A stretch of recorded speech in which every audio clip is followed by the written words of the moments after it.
welcome, ladies and gentlemen, because I know there's at least one other lady besides myself on the call. I really appreciate your time today. We'll have a full hour with our special guest, who I'll introduce shortly. But I also wanted to let you know that we have a few other people from Team Fite today. We have our social media guru, Joel Arkin, also known as Eagle Eye. And we have our Chief Operating Officer, probably no stranger to any of you here, Mr. Mike Weber. And myself, I'm Kim Hurwitz. So if I have not met you, I'm sure I will be speaking with you more in the future. I'm only 6 months in here at Fite as the Chief Marketing Officer, but long in the world in combat sports and formerly at Karate Combat and DirecTV, et cetera, et cetera. So thank you very much. We very much look forward to getting your questions. But let me also introduce, so he can say hello, our superstar, our guest, and a wrestler extraordinaire, Mr. Nick Aldis with NWA. Nick, say hello, please. Hello, everyone. Thank you for joining me. Great. Mike or Joel, do you want to say something? And I'll take it real quick here. This is a great event we're talking about today. NWA in the Fire. It's exclusively on Fite this Saturday. Real excited about having Nick joining us here. Nick is in the main event with James Storm, as most of you guys know, and has been instrumental in NWA going to the next level right now. The event has got great a buzz going about it, and we're going to keep that going, and we hope all of you have a chance to tune in this Saturday. From there, I'm going to turn it back to Kim, and let's start doing some questions, Kim. Great. Well, I'm going to field that right over to Joel. Joel, you're the one who is kind of our voice on social media, and I know you really know this field, and you're personally a huge fan of Mr. Nick Aldis. So why don't you kick us off for a question, and then we'll start taking questions from our media clientele here. Absolutely. Thanks, Kim. Nick, my question to you is, obviously last night on social media, the NWA released the first match with James Storm that you had at the beginning of the year at the pop-up event, the New Year's Clash. My question to you is, how can you make adjustments? You have a 2 out of 3 falls match coming up this weekend. What adjustments do you need to make to ensure that you leave on Saturday at NWA Into the Fire as still the NWA champion with the 10 pounds of gold? I don't know if it's so much about adjustments as just, preparation. I mean, honestly, the 2 out of 3 falls matches have been good to me. Many people remember that I regained the World Championship over a year ago at NWA 70, our first standalone pay-per-view event in a 2 out of 3 falls match with Cody Rhodes. So for me, the great premise of the 2 out of 3 falls is the fact that it eliminates excuses, and it seems to me that in the lead up to this, James has had a lot of excuses. He's had a lot of conspiracies about how he's been treated, and honestly, I don't really see the validity in any of those arguments. I see a guy who had an opportunity with us after I'd done the groundwork to build this organization, and he had a run with the national title, and he lost that title to Colt Cabana, and now he's making noise about being the world champion. And I think that, for me, 2 out of 3 falls makes it where, look, anyone can get lucky with 1 fall, and James is claiming that, about different issues with that first match. Anyone who saw what happened. It may have ended in a count out. Who knows? But it didn't. And if anything, when Billy Corgan decided to make it to where there must be a winner, that's only benefiting the challenger because, as has always been in this business, the burden is on the challenger to beat the champion, not the other way around if he wants to take the title. So when it comes to this 2 out of 3 falls, like, my conditioning is better than ever, and as I've proven over and over again, the best thing about being the world champion is that you have a range of opponents, at the top level, and I've proven myself at every opportunity, every single challenger that's come my way, hostile territory or not. I've proven why the NWA is where it's at, and you're looking at it. It's me, the world champion. Great answer. I would love to get some questions. Anyone something in particular they would like to ask concerning the event this weekend? You have a How question. about you, Jim Barcelone? You were from Miami Herald. You were our first person to come online. Do you have a question for Nick? Thank you very much.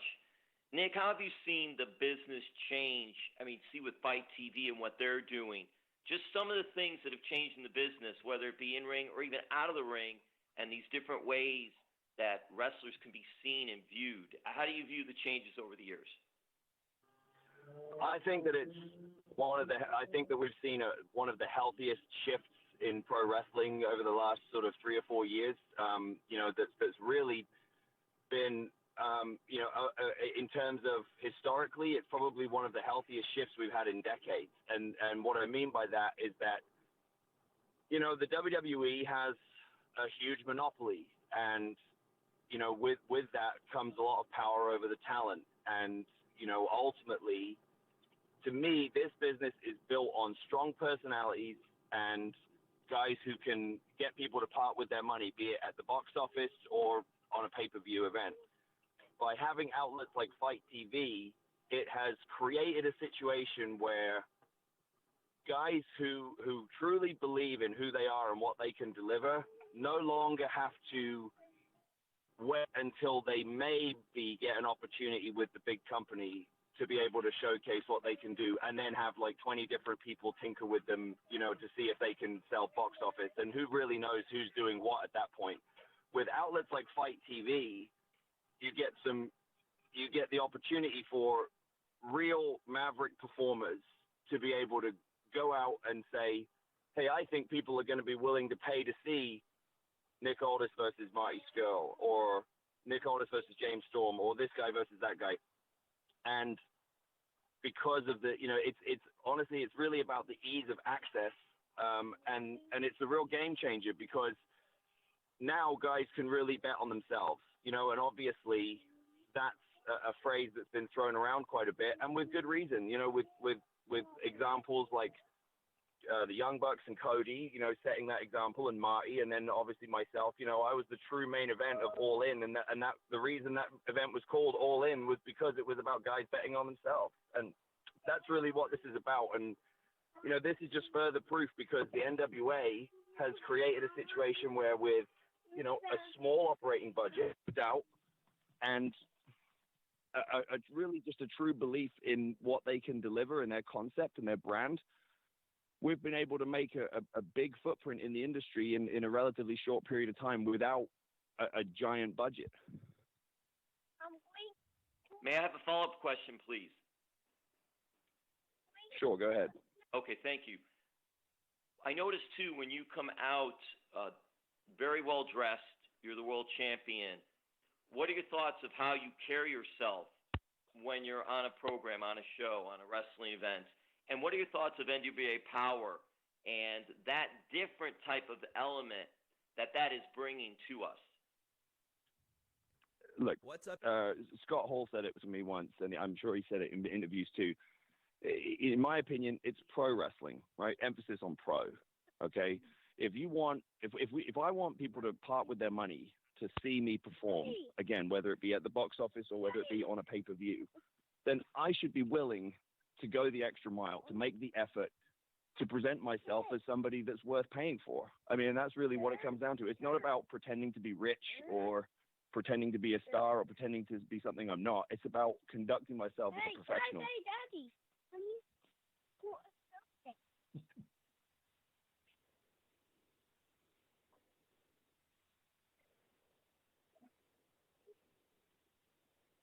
Well, that's a great point.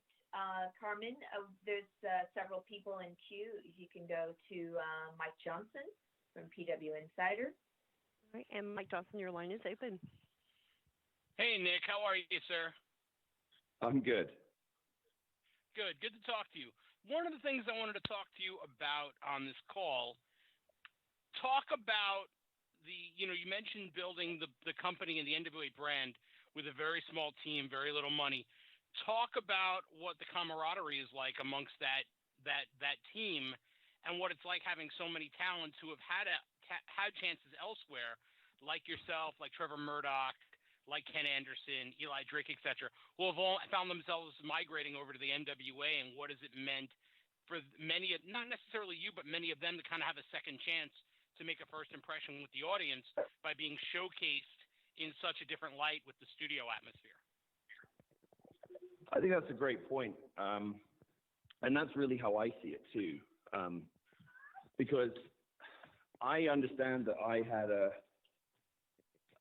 was fortunate in many ways because I got signed early, got my foot in the door at TNA, but I wasn't really ready for the spot, and I've said this before many times. It's like there was the most important thing, in my opinion, to have longevity in this business is to have self-awareness.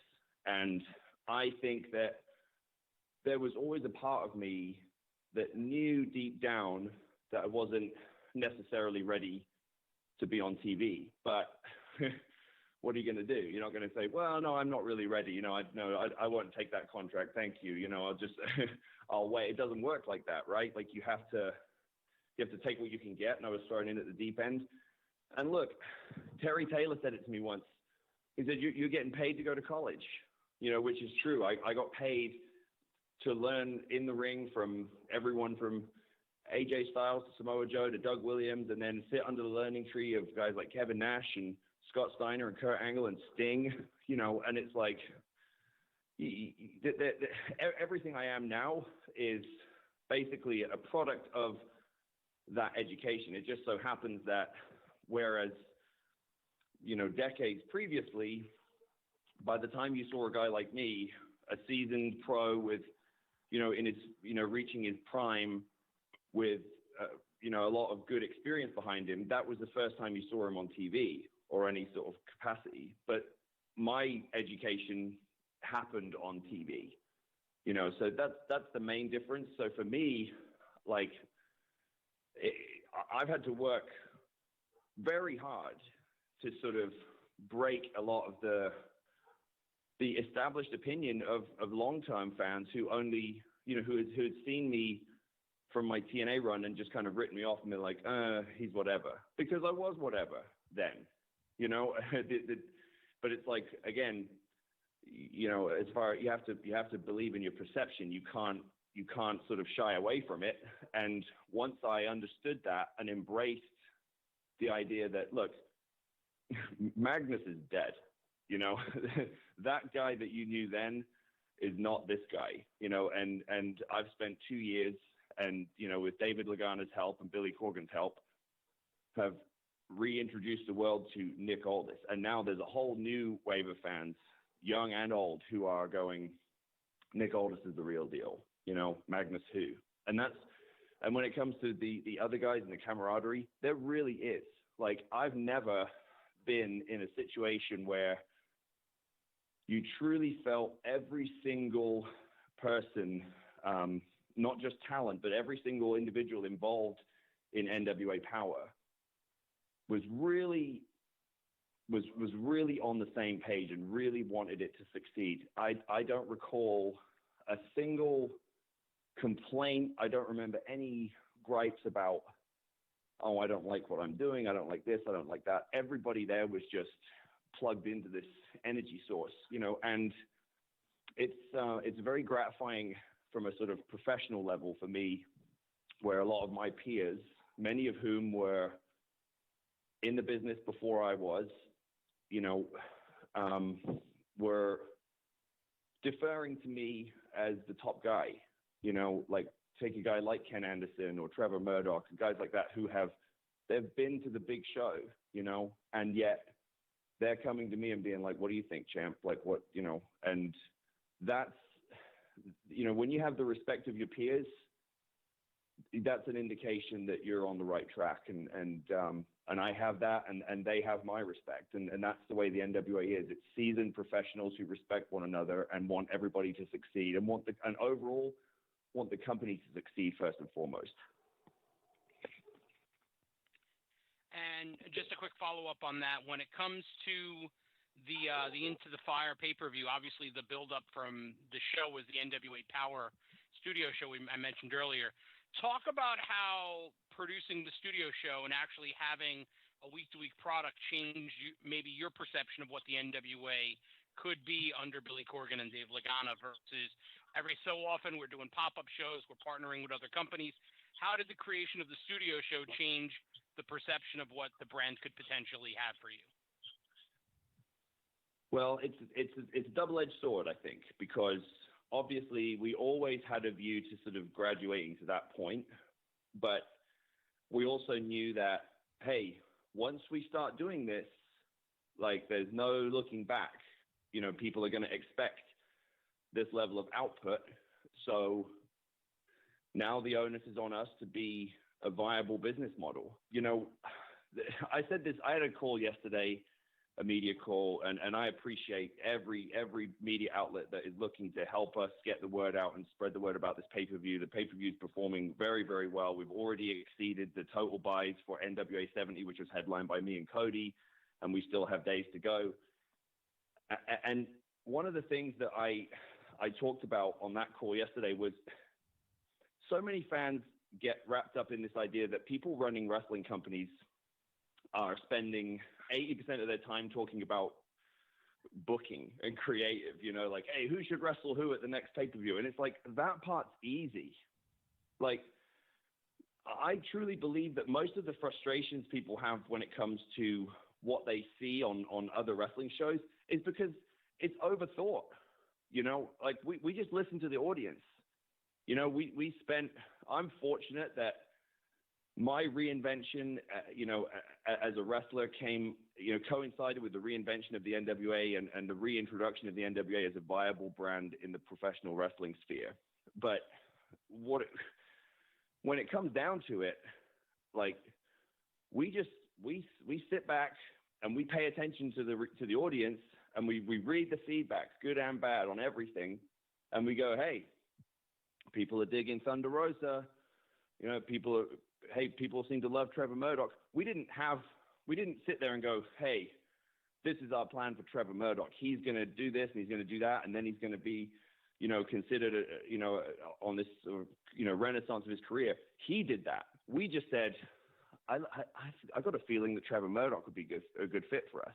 And the second he walked out, you felt the people just go like, yes, you know, not like, oh my God, it's Trevor Murdoch, but like this approval of like, yes, this guy's the right guy. Like, I get that. And suddenly it's like, he takes that moment. And again, seasoned professional, knows how to maximize his minutes. And in a losing effort, shows everybody who the hell he is and reminds everyone why he's there. And that's a long-winded way of answering your question. But what we are focusing on a lot when it comes to the discussions behind the scenes are those of us who are, you know, really all in, for lack of a better term, on the NWA and trying to make it successful, is we're trying to make this thing profitable. Like that's the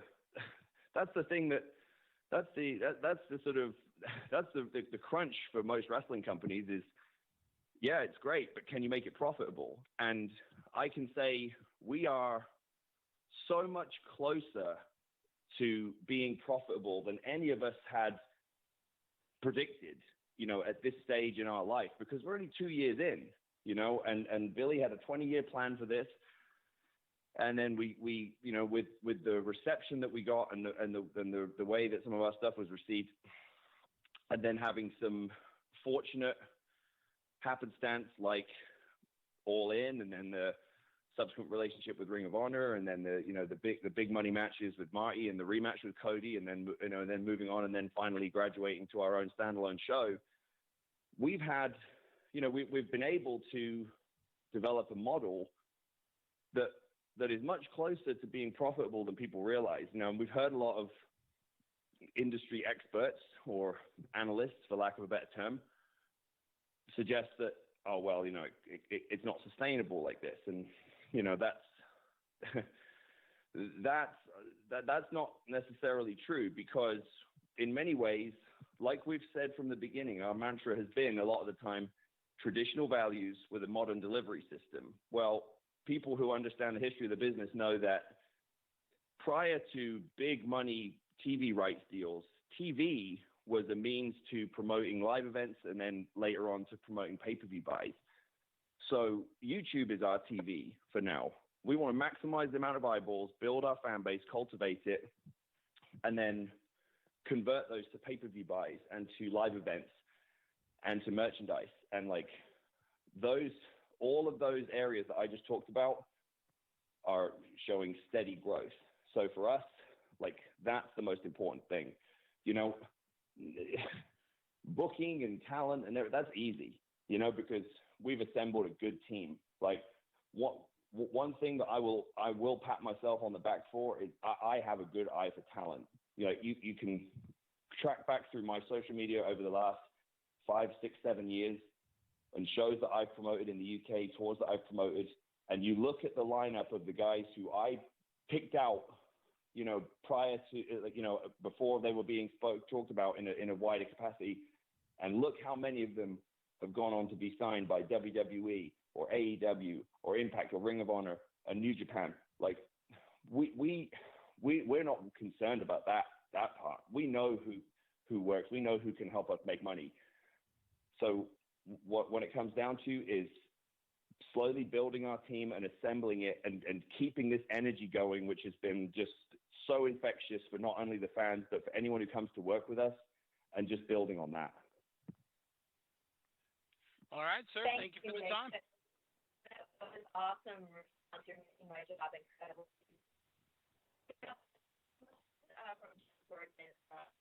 Wrestling Estates. Go ahead, John. Hi, Nick. Thanks for taking the time. You mentioned Billy having that 20-year plan. When you first talked to him about joining the NWA, was what we're seeing right now on YouTube, that weekly series, was that the idea, some type of a retro-style show? It wasn't my vision. It was certainly, I certainly wouldn't take credit for it on my end. I do know that David and Billy had always wanted to do a version of this.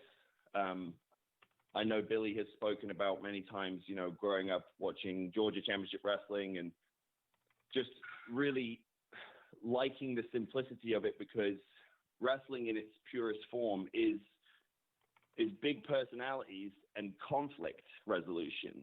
And sometimes when you dress it up with so much, elaborate entrances and technology and, production value, sometimes some of that can be lost and be kind of glossed over, and again, that's not a knock on WWE. If we were making the kind of money they were making and we had that kind of budget, who knows what we'd be doing. But we're not, but we turn negatives into positives, and we go, what's really raw? What's really raw is a guy walking out. I've always loved stickman interviews. If you go back and look at my run in TNA as the world champion, when I started to have a bit of say and a bit of influence over what I did, one of the things that I often tried to do was to do stickman interviews with Jeremy Borash, because I've always worked better bouncing off someone, because to me, real promos are a conversation with the audience. And so when it comes to what's the really raw, bare bones element of the business, it's guys who can speak in a way that most people cannot. The ability to walk out and look down the lens and rip off a 2-minute line, 2-minute promo that makes everybody go, wow, what the hell did he say? And then, and then sell tickets off the back of it, and then have conflict, and then, move on from there. And we've assembled a team that can do that so well, and like we're proving to everyone. A lot of people are going, "Wow, this is so different," but it's really just what's old is new again. Sounds good. Thank you for the time. We had a call from Sean from Fightful. Sean, you're up. Hey, Nick, thanks for taking the time. We've seen you defend the NWA World's Heavyweight title in other promotions, on television, and the sort in the past, but since NWA Power, we haven't seen that on television. I know it's happened at some other events. Is that something that the NWA and yourself are still open to, despite the fact that NWA Power is its own thing now? Absolutely. It's really more about creating the build and making sure that when the title's defended, that if it's going to be, especially if it's going to be somewhere that's broadcast, it needs to be presented in a fashion that matches the value that we've placed back in the championship, and that the history of the championship has given us in the first place. You can't buy the legacy, that the NWA championship has. You can create new titles all you want, and you can have fancy belts, and you can have any sort of number of gimmicks attached to a championship, but our main asset is the 10 pounds of gold, and it's the men who've held it before me. So we just have to make sure it's presented in a manner befitting of that legacy. So as and when you see that, it means that either we've presented it in a way that, like, for example, like the pay-per-view coming up this weekend, we've built to it in a way that fits the championship, or if we're doing it with another company or another promotion, that they have worked with us and worked to create that same aura. Thank you. Thank you, Sean. This is Josh Richards Jr. from Wrestling News Source. You're up. Hey, Mr. Aldis, thanks for taking the time, man. I really appreciate it. Can you hear me? No worries. Go ahead. Yep. Great. Hey, man, I'm gonna kind of switch gears here, and we're kind of known for asking the tough questions, man. So you're gonna ask me about Cornette? Absolutely. I mean, we got to know, man. We got to know, like, how much of the Cornette drama has hurt or helped you as a face of NWA, and along with that, I mean, has that really set you guys back in NWA a step with some of your fan base? Well, I'll break that down into a couple of sections then. As far as me personally, anything I chose to say on it was my own decision. So, that is what it is.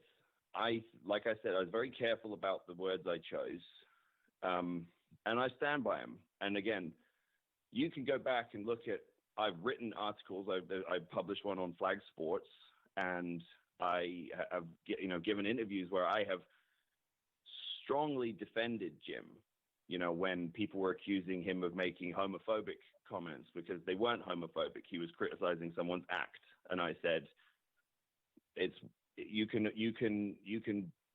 differ, you can have a difference of opinion with Jim, but you can't hurl accusations at him for stuff that isn't there. That's not fair.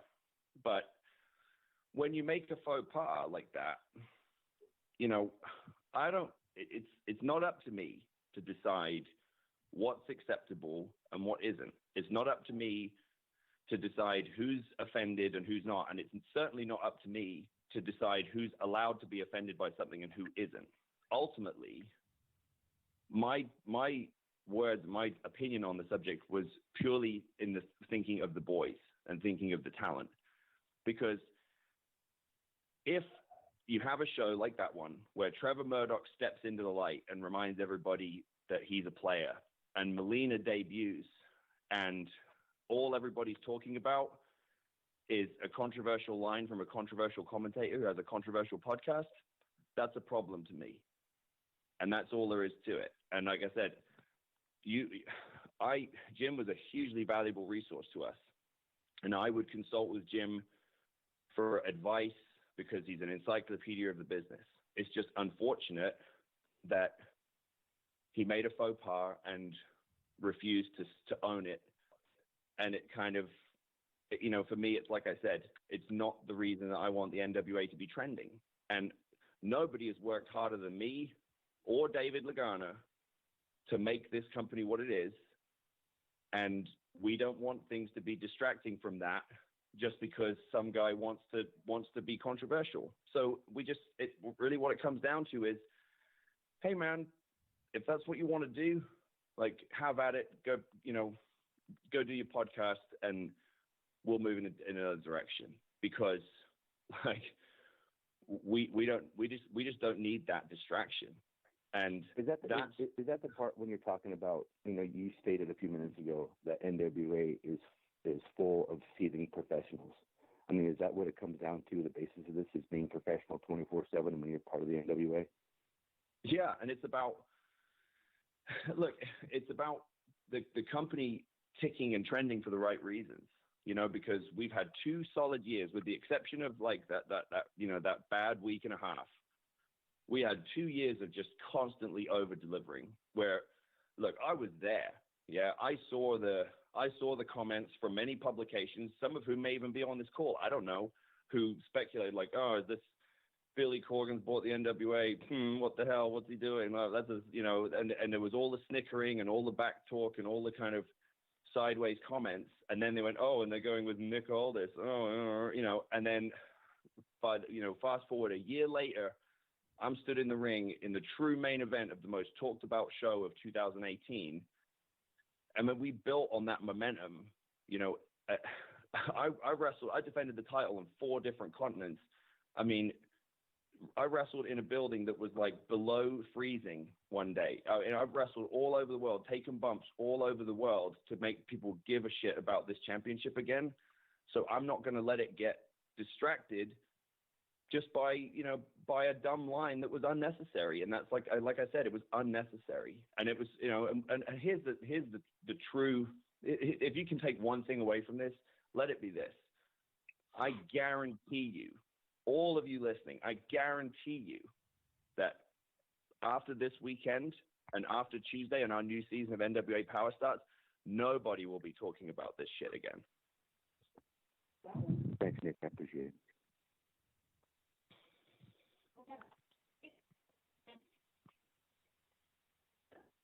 Thanks for joining us.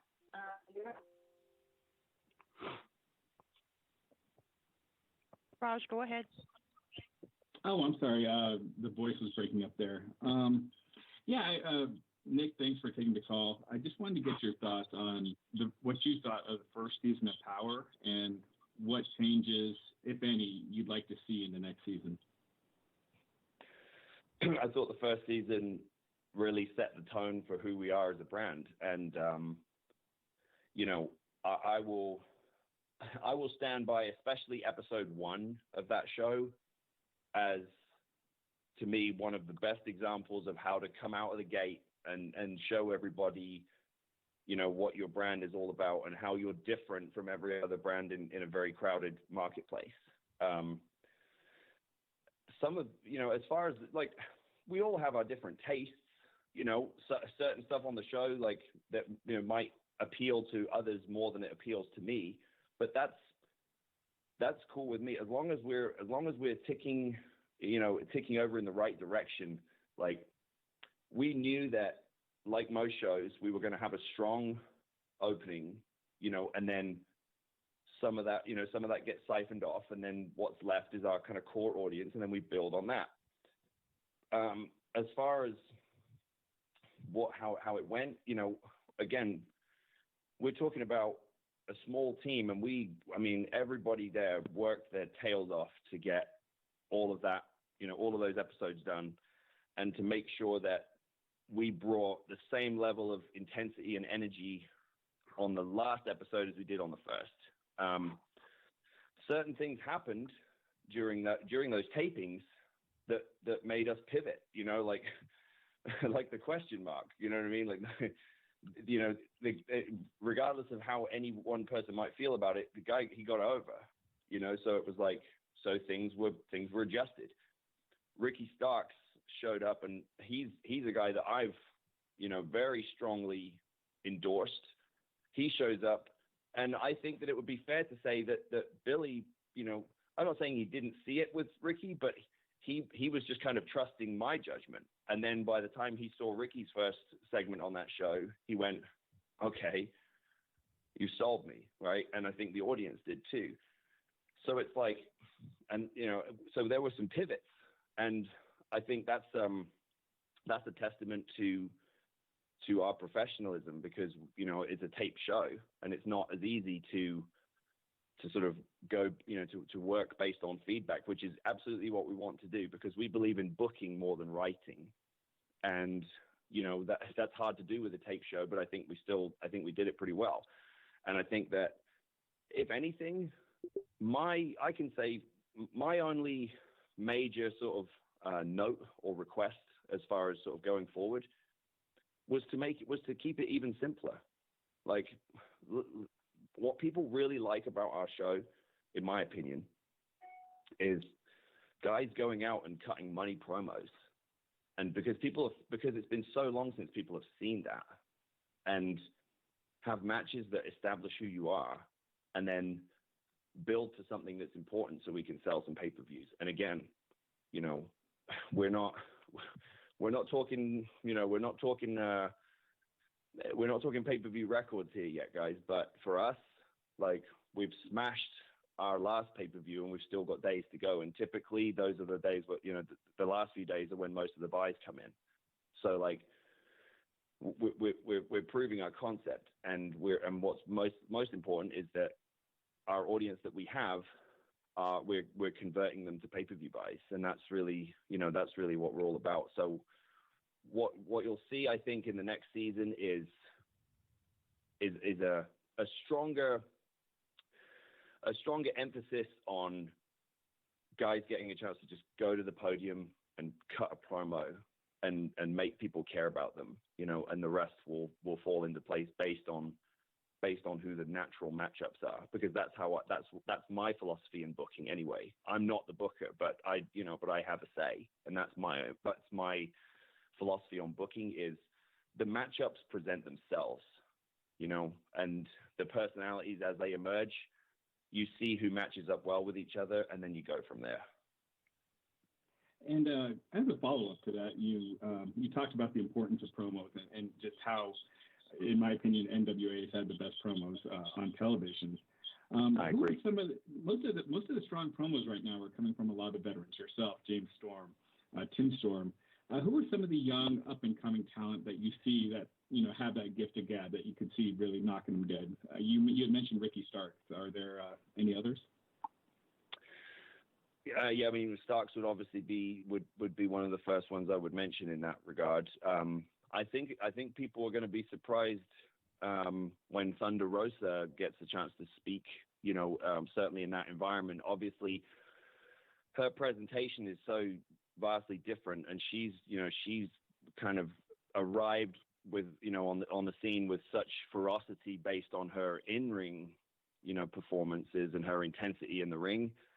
But I wouldn't sleep on her as far as her ability to deliver on the stick too. I think Allison Kay is money on the mic, in my opinion. She in many ways has been,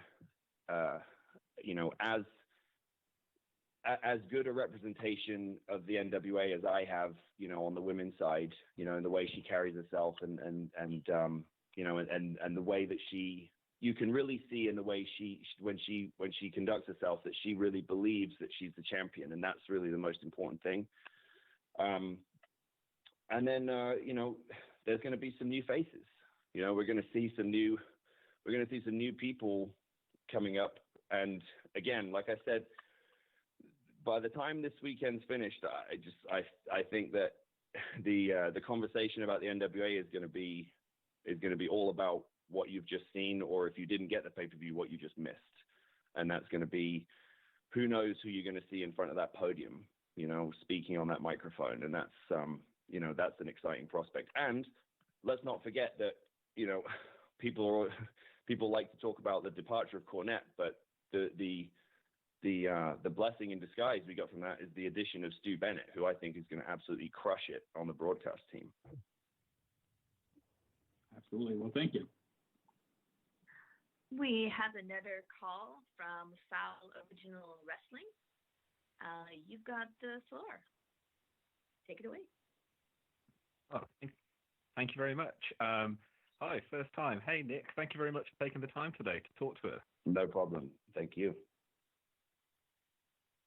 So, as you may have heard, I'm British, and I've got a question that might kind of take you back a little bit. And some of us in the UK know you from the UK revival of Gladiators back in 2008, and this seemed to inspire your first character in TNA. You may have heard, but the infamous British gladiator Wolf was asking for a revival back in August 2019, and Davina McCall has said she's happy to host it. Who do you think could form an international gladiators, 3 men and 3 women from the world of wrestling, and who would you have on your teams for that gladiator reboot? Well, obviously me. I mean, I was clearly the standout star of that show in 2008, and it was the launch pad for my entire career, and I'm happy to say that. You know who I think would have, Bobby Lashley would have made a great gladiator. Like when you think about the 90s and you think about like the Shadow and all those great characters, like Lashley he's like a cartoon character. So I would go, and plus he's a legit athlete, amateur wrestler, and just one of the most unbelievably athletic people I've ever seen. And then who would be my third? Maybe Brian Cage. He might be good. Like, again, just to me, like you got to look like a cartoon character. You got to have that real sort of over the top sort of look and presentation for gladiators. I think Brian Cage. As far as the women, gosh, putting me on the spot here. Let me think. I think Marty Bell might be good. She's a different look, very exotic. And she's another one who can really deliver on the microphone when given the opportunity. I think maybe Toni Storm. She's a good athlete and has a great look and like lots of charisma and has that sort of. I think sometimes in the face she kind of reminds me a little bit of Jet, but like a blonde version of Jet. I mean, I know we're going off on a tangent here. Most of the Americans are going like, "Who the hell are they talking about?" Awesome reference. Awesome reference. Yeah. Jet today at work. Yeah. And then, gosh, a third one. Let me think. Maybe let's go. I know. It would be Ashley Flair, Charlotte Flair. Sorry, Charlotte Flair. Sorry, guys. Yeah, because again, you talk about you need someone who's like a legitimate athlete and has that physical presence and that size and that charisma, and that's Charlotte Flair. I mean, all day long. Oh, so that's a very original I'll take that. question. Thank you much. We have another call, Stephanie. I think we've been texting. She had an issue calling back in. So I think Stephanie Franchon from Volter Mag. Are you there? If Stephanie can press *1 on her telephone. Okay, and Stephanie, you are live. Hi, Nick. How are you today? I'm good. Thanks for joining us, Stephanie. You finally got here. Yeah, I'm finally here. I don't know what happened on the first try. It just cut, and I was okay. Maybe I'm not welcome. No, that's not true. You're always welcome. So, culture is a British media, but I'm calling you from France. Bonjour. Bonjour. Bonsoir. Actually, bonsoir. It's evening there. Yeah, absolutely. It's nearly 8 in France. You mentioned Stu Bennett coming to NWA. We all know how good he was doing commentary for World of Sports Wrestling. Do you have another British talent in mind that you would see coming to NWA? I think there are a lot of British talent that would be a great addition to the NWA. I think that as far as the heavyweights and the sort of rugged style and the intensity that's required for the NWA and the way that we like to present the world title, and I think that Rampage Brown would be a great addition. I think Shah Samuels would be a great addition. I think Yeston Reese would be a great addition. I mean, there are so many great British talents now. That you could make a viable worldwide promotion with an entirely British roster, and that's a proud thing for me, because guys like myself and Stu and Drew McIntyre and guys like that, we still can't. I mean, I'm 33, so it's not like I'm this sort of old salty veteran or anything, but we came up, and it was still, the mentality was still kind of like, oh, well, there's only room for one British guy on the roster. I would get told that a lot, like at WWE, they would say, well, we've already got Stu Bennett, we've already got Wade Barrett, and we've already got this guy, and so, and it was, and it was kind of insulting, like there would be a sort of I think that TNA don't necessarily get enough credit for kind of moving beyond that and just kind of going, hey, there's a really big British market and there's a lot of British talent. Like, let's look beyond just Nick and Doug, and and then let's bring in this guy and let's bring in that guy, and then they had British Boot Camp, and we started doing really they really worked hard to appreciate the UK fan base, and I think off the back of that, look at the the explosion in the UK scene. And obviously for me, I broke the glass ceiling for British wrestlers all over the world, whether they like to admit it or not, because I witnessed firsthand conversations with top level executives who said, a British guy won't be world champion, and I said, all right, we'll see about that.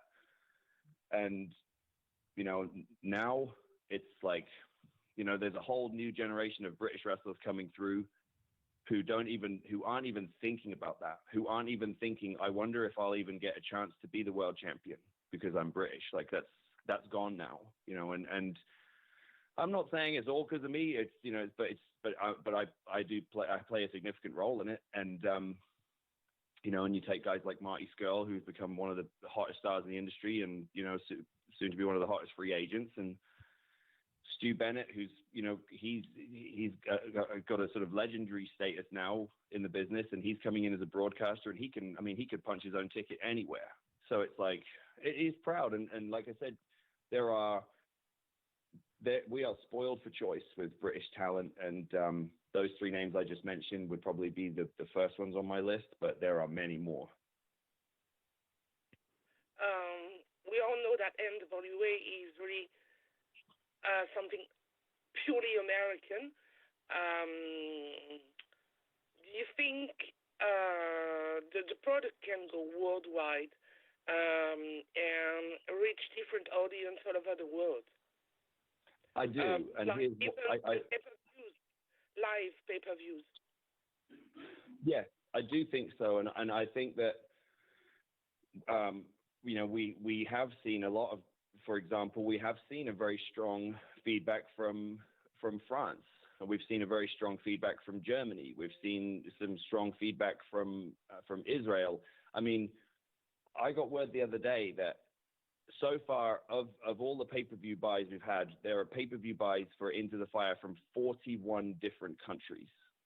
So that in itself should be enough to show that the new NWA, while yes, it is an iconic American brand and it is an iconic Southern American brand in many ways, it's, in its new incarnation, we are very much about being a worldwide brand. And I think one of the reasons why it resonates so well with our international fans is because we've stripped it down to the bare bones. You know, wrestling is a universal language. One of the reasons why we've enjoyed such visibility around the world overall in the genre is because it breaks barriers of language. I think anyone can understand good guy and bad guy, and hey, that guy's cheating, and hey, this guy's fighting back, and this guy's fighting back from underneath, and everyone can understand that and recognize that. And I think that the feedback we've seen from our French fans and our German fans and our British fans, obviously there's a huge demand. I mean, I get asked every day when there's going to be NWA live events in the UK. So it's coming. We will continue to build, and as the word spreads, every single individual fan I interact with, whether it be in person or on social media, I say, please spread the word. Thank you for supporting the brand, and please spread awareness, because I truly believe that when people sample our stuff, they get it, and our biggest hurdle now is our biggest challenge is just getting people to see it. And one by one, brick by brick, we're winning them over one fan at a time.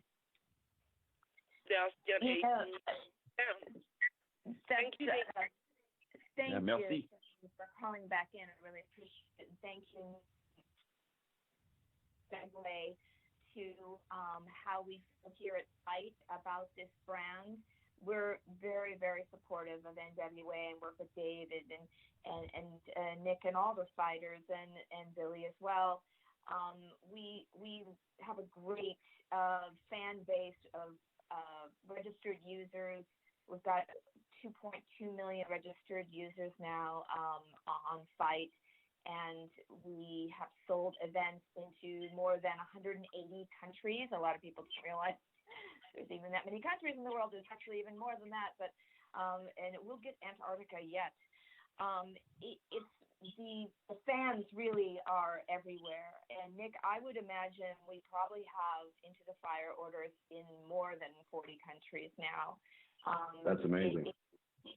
It's just we are constantly in contact with the fans in every corner of the world, and we really want to help expand your brand into we've done wonderful things for AEW, to name another popular wrestling brand, and largely we did that without having rights in the U.S. and Canada for their pay-per-views or their weekly subscriptions. So we already have an entrenched base, and we're always looking for more.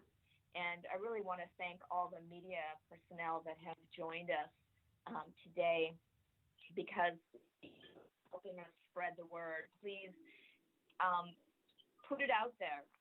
You can order Fite on any mobile, internet, or IP-connected device.